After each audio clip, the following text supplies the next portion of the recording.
Yeah, Novak, we are very happy and very proud to have you back here in Vienna at the Erste Bank Open. You won the tournament 13 years ago.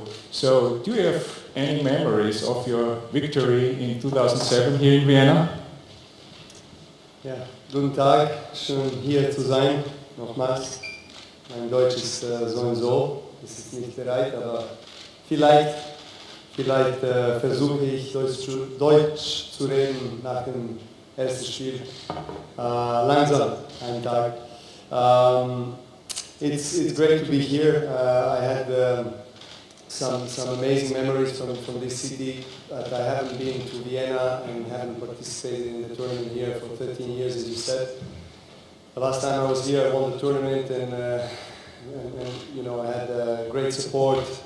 I think this city, because of Dominic, of course, because of Thomas Muster and Barbara Schett, and of course all the successful Austrian men and women tennis players, has been nurturing this tennis tradition, and Stadthalle is definitely one of the nicest arenas that we have in sport, and this is definitely one of the best tournaments in this category.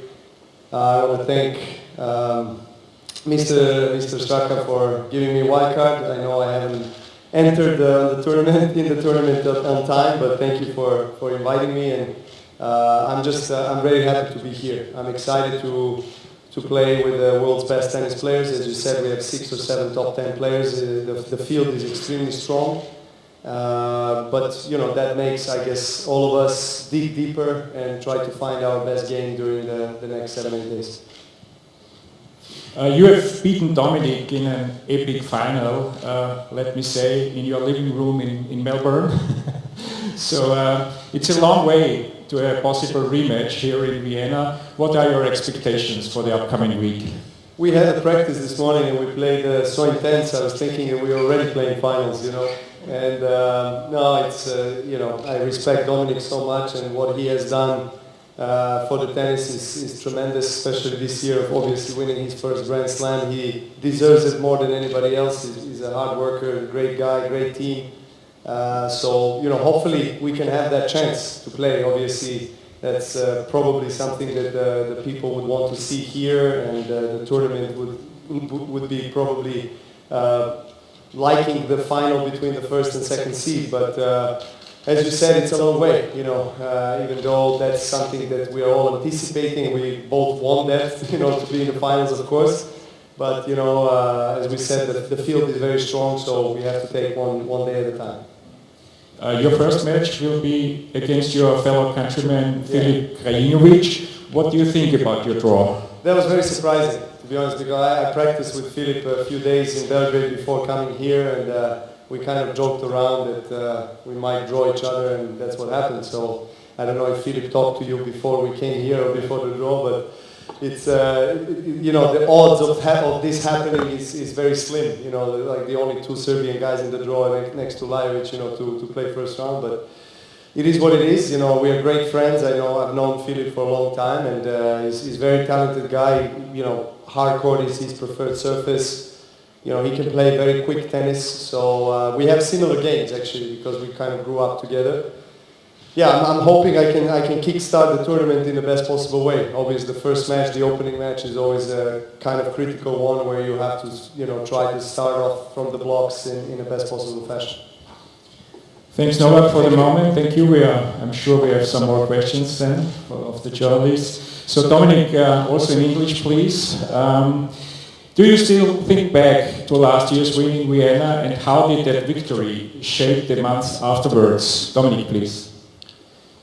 Sure, I think back almost every day on that, because I mean, every match was sold out, tremendous atmosphere, and I think 3 of the 5 matches were 3-setters, really dramatic as well. So I would say, of course, after US Open, that's still my biggest title in my career, probably one of the most emotional ones as well, because I've been here since a 4 or 5 years old kid every year, and as a spectator who doesn't understand about tennis, and as a spectator who is super interested in tennis, and then from one year to another, out of a sudden as a player, qualifying, then main draw is a wild card, main draw directly, first time seeded. So everything what can happen in a tennis career, I would say, happened here in Vienna with me, and then of course to win the title in 2019, childhood dream came true, and it's amazing to be back, and a great effort from everybody who made this tournament happen in these difficult times. So big thanks to, of course, Servi especially, and all the other team who made it possible. Starting as a defending champion must be something special, I think. Here in Vienna. Yeah, it's always special to start as a defending champion at a tournament. But I mean, this year is unreal, the whole draw. It was strong, and then Novak arrived, and it got unreal even. Probably the best 500 tournament ever. So defending the title, I think, is well, not mission impossible, but almost. Okay, so let me ask the journalists: are there any questions for the podium? Ja, bitte hier. Ui, er ist ein langer Weg.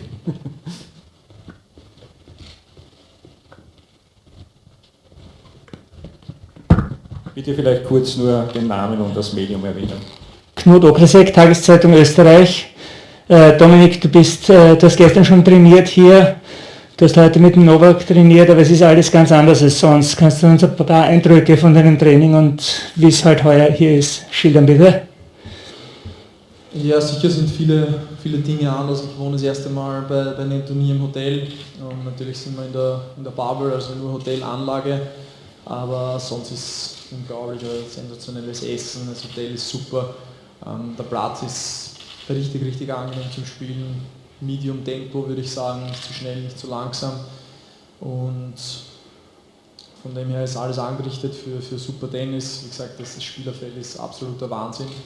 Und ja, die wird sicher cool vor 1000 Zuschauern zu spielen, und vor allem für die Fernsehzuschauer mit dem Feld. Das ist jeden Tag, gibt es nur absolute Kracher-Matches, also es wird eine sehr, sehr besondere Woche für jeden. So, nur eine kleine Bitte, wir würden gerne noch den englischen Teil sozusagen fertig machen. Deutsche Fragen können wir dann im Anschluss stellen, wenn Novak uns ein bisschen früher dann verlässt. Bitte die nächste Frage. Christian Hackel, the Standard. Mr. Djokovic, if you compare the bubble here in Vienna with the situation in Paris and New York, is there any difference, or is it always the same? I mean, I've been here only for a day and a half, basically, one day. And we have, as he was saying, great hotel, great conditions, fantastic food.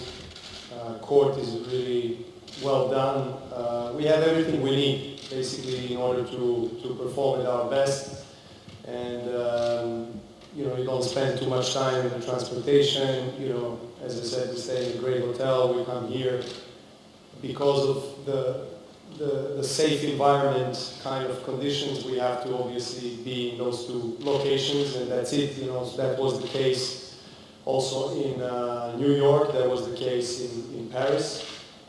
Yes, the feel is different, obviously, but it's pretty much the same when it comes down to restrictions and regulations that we have to follow, the rules that we have to follow. And when you draw the line, I think in the end of the day, it's fantastic that we as tennis players have an opportunity to compete and to play the sport that we love, of course, to do our job, which is not the case for many sports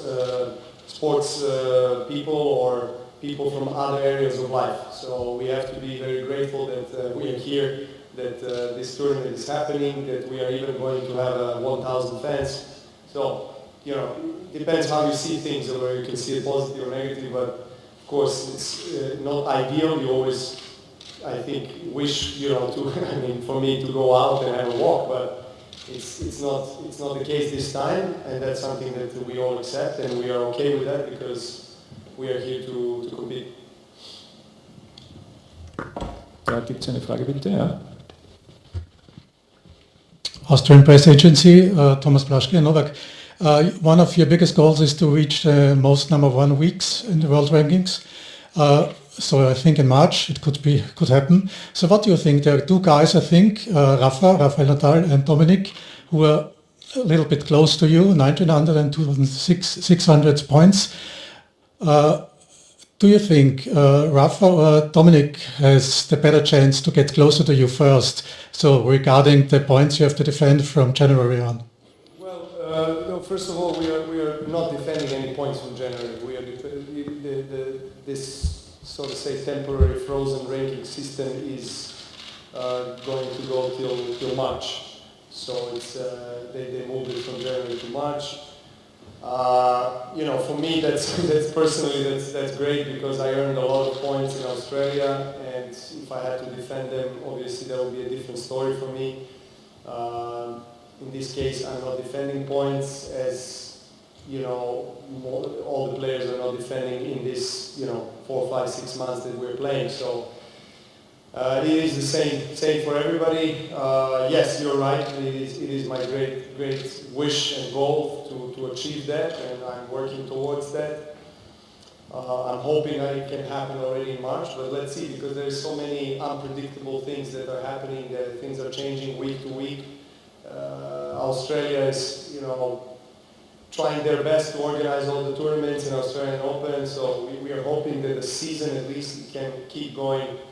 Also the start of the next season, and both Domi and Rafa are phenomenal players. So it's hard for me to answer the question, who has a better chance. It depends. Really depends on the results that they make, that I make, and there are still quite a few tournaments this year and then next year, and we'll see.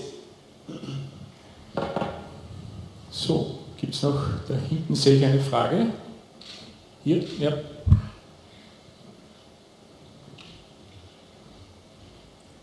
Caroline Ratzobernik, ORF. Novak Djokovic, question to you. Dominic just called it unreal, the roster here in Vienna. How tricky, how hard, how much of a challenge is it going to be to come in first, to win this thing? Well, we just, I think, spoke about it. It's going to be a great challenge, and Dominic said probably one of the strongest 500 category draws that I was ever part of. I agree. I mean, it's amazing to see 6 top 10 guys, top 20 guys here, and you can play first round someone that is literally ranked 15 in the world. So yeah, I mean it's these kind of circumstances that we are in, where a lot of tournaments are cancelling, pulling out. They are just unable because of economics or because of the situation with COVID in their country to organize the tournament. So it's extremely difficult for tournament organizers to put the tournament together in this kind of conditions. So I congratulate the tournament organization here, and because it's the only tournament in this week, I guess all the players, the majority of the top players wanted to be part of this tournament. So that's the reason why we have such a strong draw. Da vorne noch einmal bitte. Das machen wir genau so.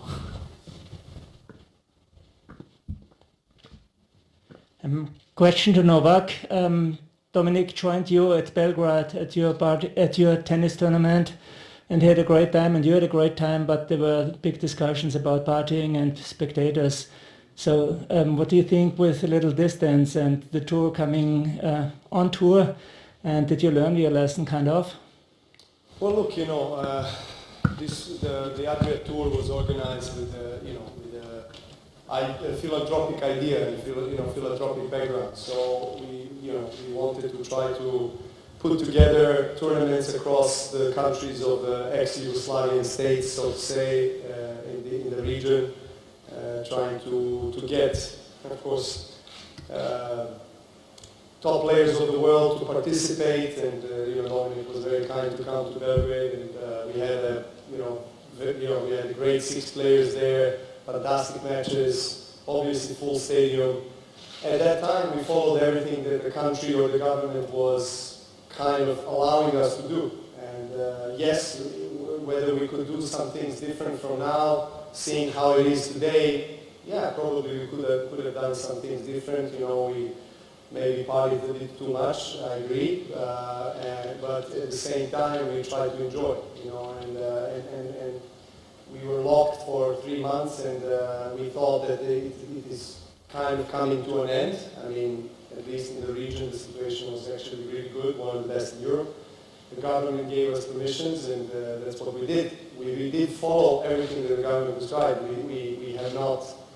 We didn't violate anything in our country, but of course, for somebody who's watching from some other countries where the situation was different, of course, they were criticizing and not liking what we did. I'm not, as I said, I think there were some things that we could have done different, but I'm not regretting that. I think it was a really beautiful couple of weeks, especially in Belgrade. It was phenomenal, and I'm thankful to Dominic for coming. I hope he had a good time, at least it seemed like. And, yeah, well, on the court, off the court, we tried to do our best to make him and everyone else feel like at home, and the tennis was great. In the end, yes, it didn't end up the way we all wanted, but as you said, lesson learned, and we move on, and we try to learn from the experiences. So, one more question, the last for Novak, please. Michael Rothschild, tennisnet. Mr. Djokovic, you're just 2 wins away from finishing the year as world number 1 here in Vienna, and it's another big record because you could equal the record of Pete Sampras by the end of the year. Is it one more criterion for the GOAT debate? What do you think about it?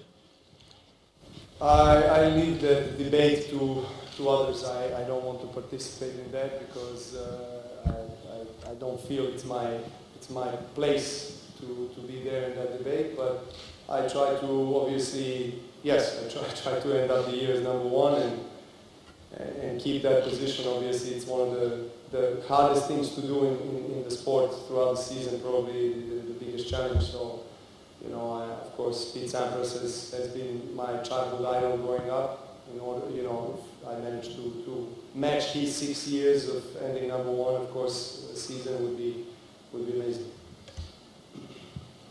Okay, then, Novak, thank you. You have the next stop with Kate over there. Please follow her. All the best for the week, but we continue with some more questions in German for Dominic, if there are some more questions. Thank you, Novak.